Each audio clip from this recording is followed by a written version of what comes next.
Yes, Burundi byakomeye byamaze kuba bifata indi ntera ishyaka riri ku butegetsi rya CNDD-FDD maze kuba rwose rigaragaza yuko nta gahunda nanjye rifite ryo kuza guhagarara mu gihe uwitwa Juvenal Neva akiri ku butegetsi. Tugiye kubikomozo tuve imuzi n'imuzingo mu buryo bwihuse cyane. Turaza kugaruka ku makuru menshi agiye atandukanye tubapeditinga tubabwira uko situation ihagaze ku kibuga cy'indege hongeye kuraswa. Bakunzi ba Great Kivu official rero nizeye yuko muri tayari tugiye kuba tubigendanamo mu buryo bwihuse kuko amakuru ni menshi cyane ari bara n'umutekano politike na diplomasi. Turaza gusimbukira mu bice bigiye bitandukanye tubapeditinge ku butaka bwa Repubulika ya Demokarasi ya Kongo. Hari amakuru menshi turaza kuba dukomozaho mbibutsa ko turi ku itariki ya 26 z'ukwa gatanu 2026 akaba ari amakuru agezweho harebana n'umutekano politike na diplomasi. Turaza no kwerekeza ku butaka bwa Repubulika ya Demokarasi ya Kongo tubahe ubukino ndetse n'amakuru agezweho maze igihe babamereye nabi. Abasesenguzi rero bavuga yuko ikibazo gikomeje gufata indi ntera kubera bamwe mu bafite intwaro bakora ibikorwa byitirira ibikorwa by'umutekano cyangwa kurengera ubusigire bw'igihugu, nyamara kandi abaturage bakomeje kuyibona nk'ubwicanyi bw'ubugizi bwa nabi mu bikorwa ku manywa y'ihangu. Ni mu gihe kandi abaturage benshi banavuga yuko kurengera kiremwa muntu aricyo cyambere mu gihe umutekano ukomeje kuzamba, ariko kandi bakanatangaza yuko mu bice birimo ingabo z'Abarundi na FARDC na Wazalendo FDLR ariho biba bimeze nabi cyane, mu gihe kandi ibice birimo 23 y'uduce twose biba yarafashe twinshi igenzura usanga umutekano umeze neza ku rwego rwo hejuru bitandukanye n'uduce FARDC iba iherereyemo. Nubwo kandi ubuyobozi bwa leta Kinshasa bwakomeje gushinza AFC M23 guteza umutekano muke mu burasirazuba bwa Repubulika ya Demokarasi ya Kongo, abaturage benshi bamwe na bamwe bavuga yuko ikibazo gikomeye kiri mu myitwarire y'imitwe yitwaje intwaro ikorana na FARDC ikomeje kuzambya ibintu. Abaturage kandi bavuga yuko mu nkengero zaho bakomeje gusaba inzego z'umutekano kugira icyo zikora byihuse kugira ngo nyamuneka uyu muvandimwe wamaze kubaburirwa irengero aboneke mu buryo bwihuse. Nubwo kugeza amagingo ya leta ya Kinshasa itari kugira ikikora habe namba.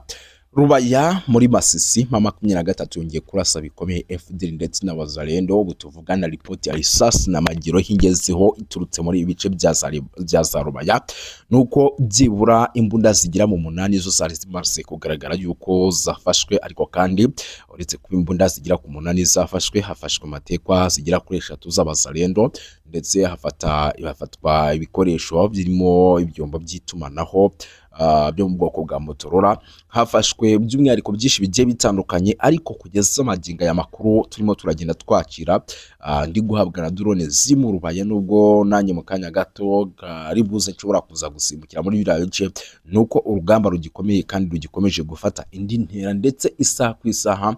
Uru rugamba mu gihe M23 gerageje umusada ushobora kuza gusubiza ikitwa coalition inyuma, bishobora kuza gutera ikibazo gikomeye cyane. Tuvugana rero imirwano iracyakomeje gusa ku ruhande rwa M23, naho icyo mugomba kumenya nuko bageze gutya bakahatakariza umusirikare umwe kugeza amaginga rero nta numwe bakomerekeje, ariko umwe yamaze kuba asika ubuzima.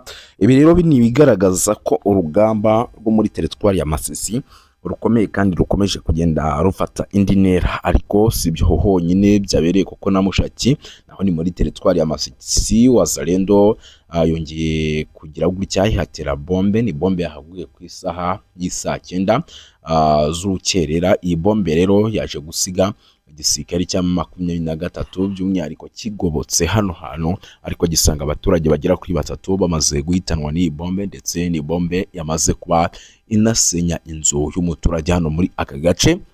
Ibi rero bikaba bigaragaza yuko muri teritwari ya Masisi igisirikare cya M23 kigomba kuza kwitonda kugira ngo kitaza kugomya guhura n'ibitero bya FARDC ndetse n'abafatanyabikorwa babo muri rusange. Ibintu rero bigaragaza neza yuko urugamba rwamaze gufata indi ntera, nyamuneka ibintu byamaze kuba ibindi mu bice bigiye bitandukanye byo muri teritwari ya Masisi. Ibyo kandi birimo biratuma ubutuvugana na M23 ikora deployment zikomeye cyane mu bice bigiye bitandukanye bya hano muri teritwari ya Masisi, kuko mu kanya gato gashize bari bamaze kumena abasirikari sake bagera kuri 30, ariko kandi barimo batuhereza n'undi musada mu bice bya hano rwose muri za Mushaki kugira ngo baze kugoma guhangana n'ibitero ndetse n'ahitwa za Kiriba muri rusange. Ibyo rero ni nibyo bintu bikomeje kugenda bituma abaturage bari hariya bavuga bati si urugamba ntabwo rwaba rugiye kongera gukomera muri ibi bice byo muri teritwari ya Masisi. Yes, ntabwo rero ari muri teritwari ya Masisi gusa, nyemera nkubwire yuko ahitwa 4 region militaire ni mu mujyi wa Goma, naho hamaze koherezwa abasirikare mu kanya rwose bagera ku 150. Aba basirikare rero bakaba bagiye mu gikorwa kidasanzwe cyo kuza guhangana n'amabandi cyangwa se izitwa 40 volere zatangiye ibikorwa by'ubugizi bwa nabi by'umwihariko mu bice by'umujyi wa Goma. Muri iri joro ryakeye rero hakaba habayeho gusahura urugo hariya rwose hafi za 4 region militaire, ndetse na hano kuri katedrali y'abakatolika. Ibi rero bikaba byatumye igisirikare cya 23 cyongera kuba amaso bice bigiye bitandukanye kugira ngo baze kugoma guhangana nk'ibi bitero. Kisangani kandi ku kibuga cy'indege nyamuneka hamaze koherezwa special force kabuhariwe, bamwe muri Hibu special force ngo bize ikijyanye n'ikoranabuhanga. Abangaba rero nta kindi kintu kibajyanye, bagiye mu bikorwa bidasanzwe byo guhangana n'ibitero byo mu kirere, by'umwihariko bikomeze kugenda bihagaragara ndetse binamaze iminsi byataka bikomeye ibice birimo igisirikare cya 23. Abangaba rero icyo kintu bagiye gukora, bagiye gutangira guhangana n'ibi bitero, bagiye gukora buri kimwe cyose kugira ngo barebe yuko ibitero bishobora kuza gusubizwa inyuma mu buryo bwihuse, mu gihe bishobora kuza gukomeza kubaho, kuko murabizi yuko ibikoresho by'ikoranabuhanga by'umwihariko hariya za Kisangani ku kibuga cy'indege cya Bangkok birimo maradari byangijwe ndetse na drone nyuma y'indege za 23 zimaze iminsi ziharasa bikomeye. Ubwo rero rwose byamaje kuba ngombwa yuko uwitwa Kisekedi ashaka ubundi buryo bwo gukoresha kugira ngo ibitero aze kugira gute, aze guhangana nabyo. Ni nacyo kintu gitumye mu kanya gato gashize by'umwihariko agira gutya akaba yohereje ingabo zigomba kuza gukora buri kimwe cyose gishoboka kugira ngo zihangane n'ibi bitero. Special force rero zigira ku 170. Abenshi makuru dufite nuko bize mu bihugu birimo Bufaransa, nuko bize mu bihugu birimo Ububirigi. Abangaba bagiye guhangana n'ibitero byo mu kirere by'igisirikare cya 23 ndetse n'ibitero byo ku butaka bishobora kuza kugumya kwataka ikibuga cy'indege cya Bangkok, kuko byamaze kuba bigaragara yuko nta gahenge kari bubeho mu gihe iki kibuga cy'indege nacyo gikomeje gukoreshwa mu iraswa ry'ibice bigiye bitandukanye birimo ingabo za 23. Ibintu bikaba bikomeje kuba bibi cyane. Ntago ahandi buhatinde naho sindi buhavuga byinshi kuko ndi kugenda nkubita mbangura.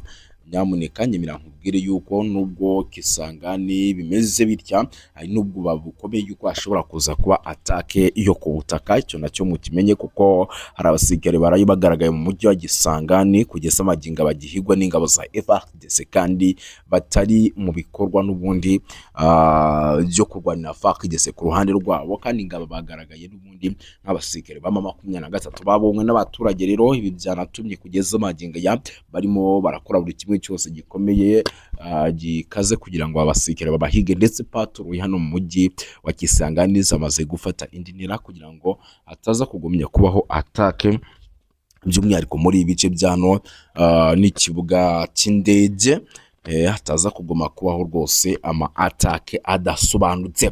Ubwo rero umujyi wa Kisangani nyamuneka icyo nababwira mumenye ko tuvuga na FARDC yamaze gushyiraho ingamba z'ubwirinzi nshyashya, ndetse kandi ikaba yamaze kuba igira gutya ihohereza special force kabuhariwe by'umwihariko zigomba guhangana na FARDC ndetse n'abafatanya bikorwa bazo. Tudati rero ntago ahandi buhatinde twimanukire mu ntara Kivu y'Amajyepfo muri Powezero mu Minembwe rwose. FARDC yongeye gukozanyaho bikomeye na 23 hano kuri Powezero. Ni imirwano yatangiye isaha by'umwihariko y'isa 9. Ni imirwano navuga yuko inakaze cyane, imirwano rwose navuga yuko ikomeje kugenda nyamuneka igaragaramo icyo bita ibikoresho biremereye, imbaraga hagati ku mpande zombi. Ni imirwano rero igisirikare cya FARDC gikomeje gukora buri kimwe cyose gishoboka kugira ngo kize by'umwihariko kwimura ibirindiro biri hano hafi by'igisirikare cya 23 ndetse n'amadubu, ariko kugeza magingo ya biracyagoranye. Mu kanya gato gashize nibwo imirwano yari yatangiye gufata indi ntera mu bice bigiye bitandukanye, nibwo imirwano yari yatangiye rwose kumvikanamo bimwe mu bikoresho birasakure, ariko uko amasaha akomeje kugenda yigira imbere ni nako igisirikare cya 23 ndetse n'amadubu kiri kugerageza kurushaho guhangana ku rwego ruri hejuru. Ariko hano hari inkuru idasanzwe. Umuvandimwe mu kanya gato amaze kumbwira ati intera iri hagati ya Kisangani ndetse na Kinshasa ni kilometero 1220.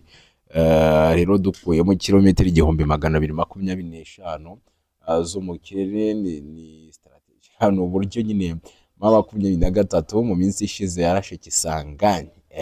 Ndabona ari byo bintu hano rwose barimo baragenda banyohereza, ariko banambwira bati abasirikare bagera kuri 36 bavuye i Burayi.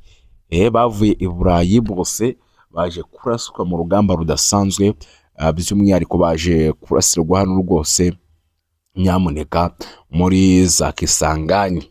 Abasirikare bagera kuri 36 ubwo ni update zirimo ziragenda zingiraho. Ndi kubona rwose hano bari kunyerekana drone zatwitswe zitagira ingano hano za Kisangani, ndetse ndi kubona bari kunyerekana ubwo munyihanganire rwose kuri Poezero turaje twinjireho n'ubundi dukomeze n'amakuru, ariko ibintu zi update mbanze nzibagezeho. Ndi kubona rwose bari kumbwira bati harashwe drone zitagira ingano, ndetse kandi hangishwe byinshi birimo amaradari. Iki gikorwa ndabona kidasanzwe kuko hano bari kuma amafoto y'ibintu byinshi byagiye byangirikira ku kibuga cy'indege cya Kisangani. Ndi kubona rwose ntabwo byoroshye. Yes, no kuvuga ngo rero ibintu byakaze nyamuneka byamaze gufata indi ntera mu buryo navuga ko budasanzwe mu bice bigiye bitandukanye. Nk'ubu tuvugana nyemera nkubwire yuko Poezero mu Minembwe naho ibintu bitoroshye habe namba. Ibintu ntabwo byoroshye habe namba kuko Poezero mu Minembwe FARDC yongeye gukozanyaho n'aba 23, ndetse muri uko gukozanyaho mu Nyemirembe abwire yuko nyamuneka ibintu byamaze kwa bihindura isura, kuko ibikoresho byinshi byo ku ruhande rwa FARDC byahatakariye, kuko abarundi baje gucika intege barirukanka bakizwa n'amaguru. Abarundi benshi rwose baje kuyabangira ingata. Ndabona naho imirwano igikomeje, imirwano iracyakomeje, ariko isaha ku isaha ishobora kuza guhagarara, kuko impande zombi zamaze kugaragaza yuko nyamuneka zamaze gucika intege, kuko uko amasasu yavugaga mu masaha ari imbere ntabwo ariko akiri kuvuga. Amatembe muri Rubero rero naho 23 imaze gufata imbunda nyinshi, namura z'intwaro za FARDC zari zarahishwe, zari zarabitswe, zimaze gufatirwa hano Matembe rwose muri Rubero. Ndetse amakuru ndimo ndagenda nakira nuko isaha ku isaha gisirikare cya 23 gishobora kuza gukora amasuka akomeye cyane muri ibi bice, kuko byamaze kugaragara yuko FARDC n'abafatanya bikorwa wabo nta gahunda n'imwe bafite yo guhagarara. Barimo barakora buri kimwe cyose kugira ngo baze guhangana n'ibitero bya 23. Ibi byose biri kugenda bigaragaza yuko rero ibintu byamaze kuba bihindura isura mu buryo navuga ko udasanzwe hano mu bice byo muri teritwari ya Rubero. Naho ibintu ntabwo byoroshye habe namba. Yes, ngaho nguko rero ibintu bikomeje gukara, ndetse kandi bikomeje kugenda bifata indi ntera mu bice bigiye bitandukanye. Ariko kandi nanone mu Nyemirembe update no irimo iraturuka muri teritwari ya Rucuro, ni abasirikare ba 23 hano za Bambo bamaze kuhagera, nabo aba babaje mu bikorwa bidasanzwe byo guhangana na FDLR.